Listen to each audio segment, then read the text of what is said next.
عبادت ہم کرتے ہیں، رمضان میں ایک اچھی خاصی تعداد ہے مسلمانوں کی جو عبادت کرتی ہے۔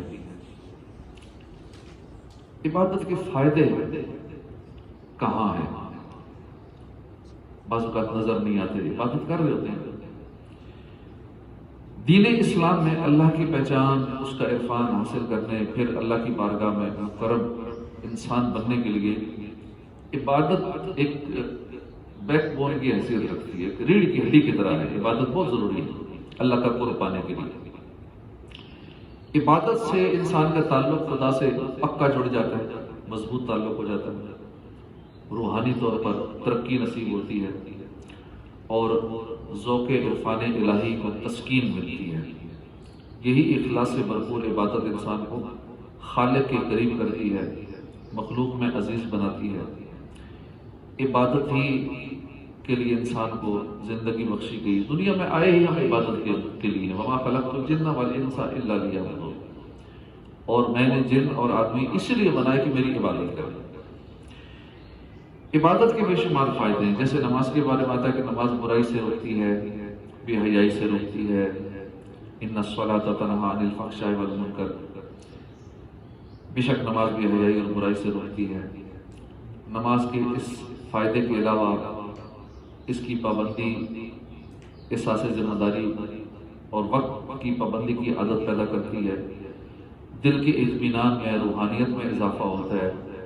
روزے کا فائدہ یوں بیان فرمایا کہ لعلکم تتقون، تاکہ تم پرہیزگار بن جاؤ۔ روزہ ضبط نفس کی عملی تربیت ہے۔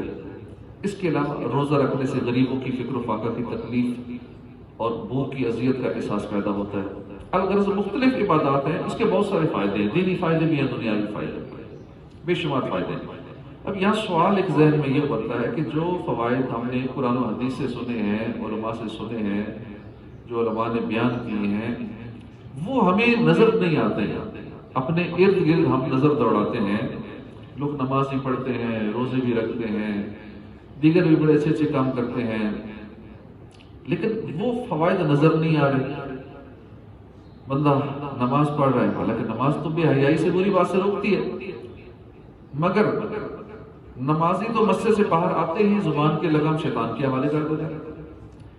جیسا نماز سے پہلے تھا ویسا ہی نماز کے بعد ہے۔ روحانیت بڑھنے کی بجائے الٹا سلسلہ ہے۔ احساس ذمہ داری پیدا ہونے کے بجائے الٹی پہلے ہی ختم ہو گئی۔ اسی طرح روزے کا معاملہ دیکھ لیں، روزے سے تقویٰ پڑھنا چاہیے تھا، مگر روزے بھی رکھے، پورا مہینہ گزر گیا، گناہوں سے ٹس سے مس نہیں ہوا۔ روزے سے ضبط نفس کی صلاحیت پیدا ہونے کے بجائے معمولی سی بات پہ زیادہ غصہ آ جاتا ہے، لیکن روزے سے تو صبر ملنا چاہیے تھا۔ رمضان میں زیادہ لڑائی جھگڑے شروع ہو جاتے ہیں، خاص کر عصر کے بعد آپس میں غصے سے ایک دوسرے سے لوگ لڑتے بھی ہیں۔ اسی طرح حج نے زندگی میں انقلاب لانا تھا، مال حرام سے باز رکھنا تھا، گناہوں کو ترک کروانا تھا، مگر وہی حاجی صاحب جب حج کر کے آتے ہیں، وہی حاجی صاحب اسی طرح حرام کما رہا ہے، کاف کو دھوکہ دے رہا ہے، گناہوں کی دلدل میں دھسا ہوا ہے۔ الغرض عبادات کے جو فضائل اور فوائد بیان کیے جاتے ہیں وہ ہمیں عام زندگی میں نظر نہیں آتے، جیسے کتابوں میں لکھا ہے اور اہل علم بیان کرتے ہیں۔ آخر ایسا کیوں ہے؟ اب اس سوال میں بہت سارے حقائق کو پیش نظر نہیں رکھا گیا جو لوگ اس طرح کے سوچتے ہیں۔ پہلی حقیقت تو یہ ہے کہ ان عبادات کے بیان کردہ فوائد اور نتائج یقینی طور پر درست ہیں، واقعی نماز کا فائدہ ہے، روزے کا فائدہ ہے، حج کا بھی فائدہ ہے، اللہ کی راہ میں خرچ کرنے کا بھی فائدہ ہے، کیونکہ ہمیں ہزاروں بلکہ لاکھوں سلف صالحین اور بزرگان دین کی زندگی میں بہت واضح طور پر یہ تمام ثمرات اور برکات نظر آتی ہیں۔ ان عبادتوں نے بزرگوں میں نور ایمان، قوت یقین، اطمینان قلب، باطنی روحانیت، وقت کی قدر، تقوی، طہارت، فکر آخرت، جذبہ ادائے حقوق، ضبط نفس، غریبوں کا احساس، محروموں کی خیر خواہی، دکھیوں کی غمخواری، مال حرام سے بچنے کا جذبہ پیدا کیا ہے، بلکہ اسے بڑھا کر مرتبہ کمال تک پہنچا دی ہے۔ دوسری حقیقت یہ ہے کہ ہم بعض اوقات سوال میں قائم کردہ تعصب صرف اپنے علاقے کو دیکھتے ہیں یا اپنے شہر کو دیکھتے ہیں یا ہم اپنے ارد گرد کے ماحول کو دیکھ رہے ہوتے ہیں، پھر ہم وہ چیز بیان کرتے ہیں۔ جبکہ اگر دوسرے شہروں اور دوسرے ملکوں کو سامنے رکھا جائے، غور کیا جائے، تو واضح ہوتا ہے کہ ہمارے آس پاس ہی صورتحال خراب ہے، ورنہ مجموعی طور پر دیکھا جائے تو عبادت جو ہے یہ فائدہ ہی پہنچا رہی ہے۔ چنانچہ عرب اور افریقی ممالک میں یہی عبادت کے شائقین کی حالت بدرجہ بہتر ہے۔ تیسری حقیقت یہ ہے کہ ہمارے قرب و جوار میں بھی عبادت کے عادی اور مسلوق علماء سے وابستہ افراد حلال و حرام کی تمیز اور دیگر معاملات میں دوسروں سے بہت بہتر ہوتے ہیں۔ جو لوگ مسجد میں آ رہے ہیں، نمازیں پڑھ رہے ہیں، جو لوگ روزے رکھ رہے ہیں، وہ کئیوں سے بہتر ہیں۔ جو لوگ نئی نمازیں پڑھ رہے ہیں، جو لوگ نئی روزے رکھ رہے ہیں، ان سے بہت اچھے ہیں۔ یہ چیز ہمیں نظر نہیں آتی۔ جیسے ہم تھوڑا سا غور کریں، سروے کر لیں تھوڑا سا، تو پتہ چل جائے گا کہ لاکھوں لوگ اوپر بیان کردہ خوبیوں سے متصف ہوتے ہیں۔ اس کے پیچھے ایک بڑا سبب عبادت ہے، کیونکہ وہ لوگ عبادت کر رہے ہوتے ہیں، اس لیے خوف خدا والے ہوتے ہیں۔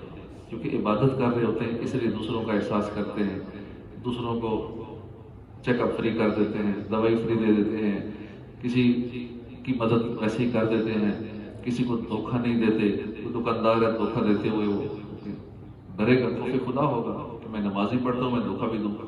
بہت سارے اچھے لوگ ہیں کہ جو عبادت کی وجہ سے وہ اچھے ہو جاتے ہیں، گناہ نہیں کرتے، بدکاری سے بچ جاتے ہیں، اور بہت سارے جھوٹ سے بچ جاتے ہیں، بہت ساری برائیوں سے بچ جاتے ہیں۔ اس کے پیچھے بڑا سبب عبادت ہے، کیونکہ وہ عبادت گزار ہیں، نیک آدمی ہیں، نمازیں پڑھتے ہیں۔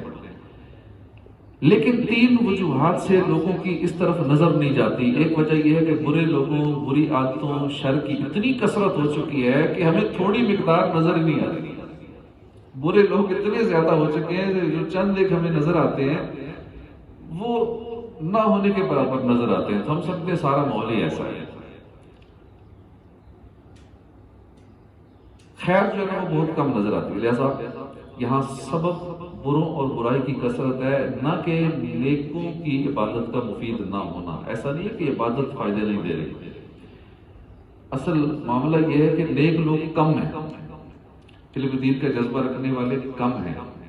اب آپ لوگ یہاں بیٹھے، تھوڑے بیٹھے، زیادہ لوگ یا تو آرام کر رہے ہوں گے یا گھروں میں اپنے معاملات میں بزی ہوں گے، لیکن علم دین کا شوق رکھنے والے کہ چلو کوئی اچھی بات سن لیں، کچھ سیکھ لیں، یہ لوگ بہت تھوڑے ہوتے ہیں، اس لیے ہمیں یہ لوگ تھوڑے نظر نہیں آتے۔ دوسری وجہ یہ ہے کہ لوگوں تک معلومات پہنچانے اور ذہن سازی کرنے والے سب سے بڑے ذرائع ہمارے یہاں سوشل میڈیا، اور دوسرا ٹی وی پر جو سیکولر لوگ آ کے بحثیں کرتے ہیں، لبرل لوگ جو قابض ہیں میڈیا پر، اور ان کے زہرناک تجزیے چونکہ دین سے دور کرنے اور دینداروں کو بدنام کرنے پر مشتمل ہوتے ہیں، اس لیے وہ رائی کو پہاڑ بنا کے دکھاتے ہیں، اور چند غافل نمازیوں یا بے کیف قسم کے حاجیوں کی غلطی کو ایسے پیش کرتے ہیں کہ گویا ہر نمازی ایسا ہی ہے، سارے حاجی ایسے ہیں۔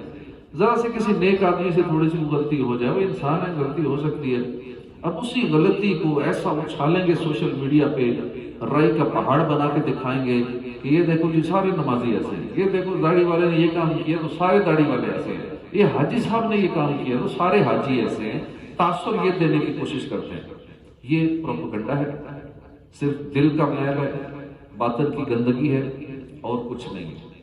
تیسری وجہ یہ کہ لوگ عبادت کے فوائد میں موجودہ زمانے کے لوگوں کا تقابل پہلے زمانے کے اولیاء کے ساتھ کرنے کی کوشش کرتے ہیں۔ مثلا آج کے زمانے کے لوگوں میں حضرت بشر حافی، داؤد طائی، ابراہیم بن ادم، فضیل بن ایاز اور اس طرح کے اکابرین کی روحانیت اور کردار کو پیش نظر رکھتے ہیں، حالانکہ یہ تقابل ہی غلط ہے۔ زمانے کے بدلنے سے ویسے اعلیٰ نتائج کی امید رکھنا ہی عجیب ہے۔ جو بنیادی فوائد عبادت کے ہیں وہ آج بھی حاصل ہوتے ہیں، باقی اتنا بڑا ولی بننا یہ جدا چیز ہے۔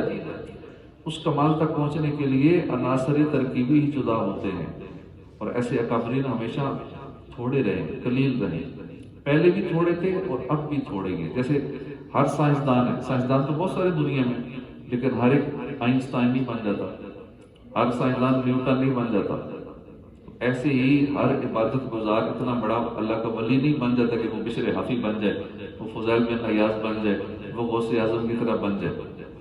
اب سوال یہ ہے کہ اوپر کے تمام تر جوابات کے باوجود یہ بات تو سب کو تسلیم ہے کہ ہمارے ارد گرد کہ نمازیوں اور حاجیوں کی حالت اور کیفیت عبادت سے حاصل ہونے والے ان فوائد کے برعکس ہے جو بیان کیے جاتے ہیں۔ تو آخر اس کی وجہ کیا ہے؟ اس کا جواب بھی سن لیجیے۔ بات یہ ہے کہ ہمارے ملک اور وطن کے بعض یا کثیر افراد میں عبادت کے مطلوبہ فوائد ظاہر نہیں ہیں، یا بالفرض ہم کہیں کہ اس وقت دنیا کے اکثر عبادت گزار ہی ان ثمرات سے محروم ہیں، تب بھی عبادت کے فوائد کی بات اپنی جگہ پر درست ہے، کیونکہ اگر لوگوں کے کردار اور عمل میں وہ ایمان افروز انقلاب پیدا نہ ہوا جو ہونا چاہیے تھا تو یہ عبادت کا قصور نہیں ہے، بلکہ اس کا سبب عبادت کی ادائیگی کے مطلوبہ معیار کو پورا نہ کرنا ہے، کہ جس طرح عبادت کرنی چاہیے تھی اس طرح عبادت نہیں کی جا رہی۔ جیسے نماز پڑھنی چاہیے تھی، نماز برائی سے کیوں نہیں روک رہی، بے حیائی سے کیوں نہیں روک رہی؟ کیونکہ جیسے نماز پڑھنی چاہیے تھی وہ نماز نہیں پڑھ رہے، اکثر نہیں پڑھ رہے، نماز غلط پڑھتے ہیں، صحیح نہیں پڑھتے۔ اسی طرح باقی حج کے معاملات میں کتنی غلطیاں کر کے آ جاتے ہیں، جاتے تو حج عمرہ کرنے، واپسی بھی کتنے دم ان کے سر پہ پڑے ہوتے ہیں، لیکن بس پابندی وقت نہیں کی جاتی۔ روحانیت پیدا کرنے والی نماز کا حقیقی معیار اور انداز وہ ہے جو حدیث میں بیان فرمایا، اور فرمایا کہ تم اللہ کی عبادت ایسے کرو جیسے تم اللہ کو دیکھ رہے ہو، ورنہ کم از کم یہ تو سوچو اللہ تمہیں دیکھ رہا ہے۔ اب غور کیجیے، اس تصور کے ساتھ کتنے لوگ نماز پڑھتے ہوں گے؟ یہاں اگر 2-3 صفحے ہیں، کتنے ایسے ہوں گے جو یہ تصور کر رہا ہوگا کہ اللہ مجھے دیکھ رہا ہے یا میں اللہ کو دیکھ رہا ہوں؟ پہلا تصور یہ ہوگا میں اللہ کو دیکھ رہا ہوں۔ چلو یہ نہیں اس کیفیت میں پہنچے تو کم از کم یہ سوچ لیں اللہ تو مجھے دیکھ رہا ہے۔ اب اتنی بات سوچنے والے کتنے ہوں گے 100-200 نمازیوں کے اندر؟ تو نماز تو ایسے پڑھنی چاہیے کہ میں اللہ کو دیکھ رہا ہوں، ورنہ کم از کم اللہ مجھے تو دیکھ ہی رہا ہے۔ شاید نمازیوں کی زندگیاں گزر جاتی ہیں مگر ایسی نماز پڑھنے کی توفیق نہیں ہوتی، جبکہ یہی وہ انداز نماز تھا جس کے فوائد، فضائل، ثمرات ظاہر ہونے تھے۔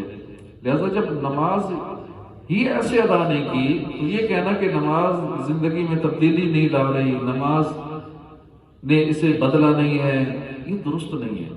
کہ عبادت میں خامی نہیں ہے، نمازی کے عمل میں خامی ہے، وہ ٹھیک طرح سے ادا نہیں کر رہا۔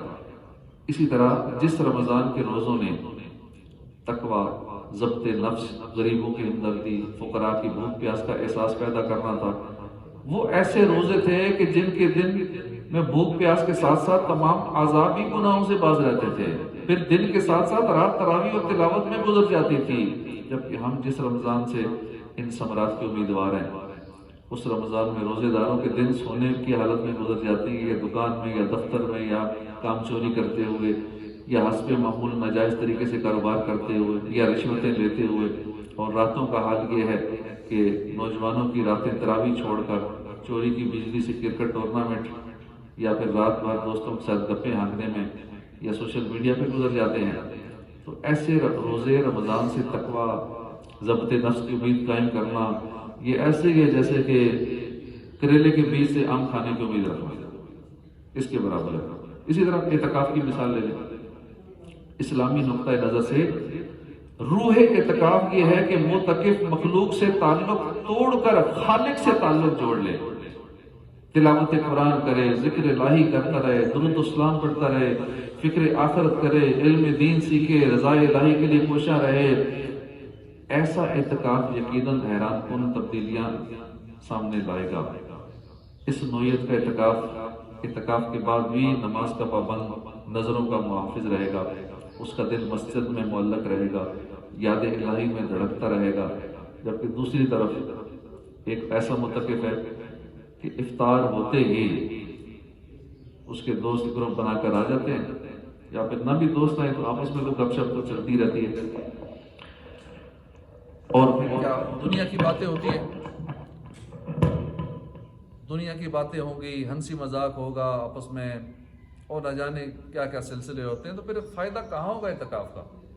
جو ہم چاہ رہے ہیں کہ اعتکاف کے بڑے فائدے ہیں، حج عمرے کا ثواب ہے، اعتکاف سے یہ ملتا ہے، تقوی نصیب ہوتا ہے، اعتکاف سے بندہ بڑا نیک بن جاتا ہے، اعتکاف کے بعد ہی بدل جاتا ہے، لیکن بعد میں نہیں بدلتے۔ 10 دن بعد وہی روٹین ہوتی ہے جو پہلے کی روٹین ہے، وہی دوست یار ہیں، وہی نمازیں چھوڑنے کا سلسلہ ہے، وہی گناہوں بھرا ماحول ہے، وہی نشے کی عادات ہیں، وہی برائیاں پہلے کی طرح ہیں۔ وجہ یہ ہے کہ ہم نے صحیح اعتکاف ہی نہیں کیا، ہم نے جیسے اعتکاف کرنا تھا الٹا مساجد میں آ کے مسجد کی بے حرمتیاں کرتے رہے، گپوں میں ٹائم گزار دیا، حالانکہ مسجد میں تو دنیا کی بات کرنا ہی قبر میں اندھیرا لاتا ہے، مسجد میں دنیا کی مباح بات کرنا نیکیوں کو کھا جاتا ہے۔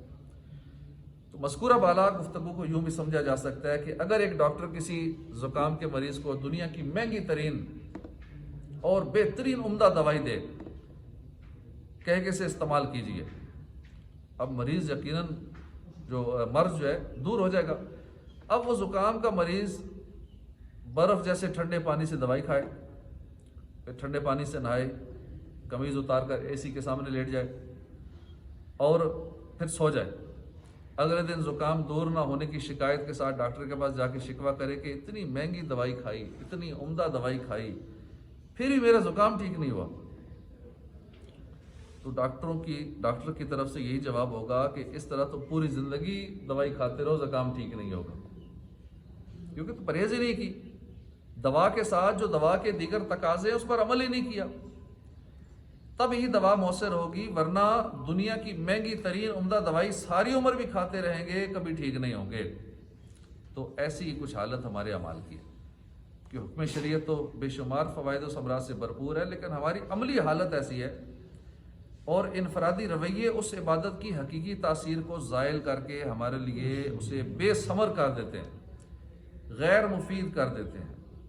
اللہ تعالی ہمیں حقیقی تقاضوں کے مطابق عبادت کرنے کی توفیق عطا فرمائے۔ تو یہ وجہ ہے کہ ہماری عبادات اثر نہیں کر رہی ہوتی، نمازیں پڑھنے کے باوجود بھی حالت وہی ہے، روزے رکھ کر بھی ویسے کی ویسے ہی ہیں، اعتکاف بیٹھ کر بھی اسی طرح ہی وہی پہلے والی کنڈیشن ہے کہ ہم صحیح طریقے سے کوئی بھی عبادت کر نہیں پا رہے۔ جو عبادت کے تقاضے ہیں، جیسے زکام کی دوائی کھانے والا صحیح یک ٹھنڈے پانی سے دوائی لے اور پھر ٹھنڈے پانی سے نہائے بھی اور اے سی میں سو بھی جائے کہ میرا زکام بھی ٹھیک ہو جائے، کبھی زکام ٹھیک نہیں ہوگا، جتنی بھی دوائیاں مہنگی کھاتا رہے، عمدہ دوائیاں کھاتا رہے۔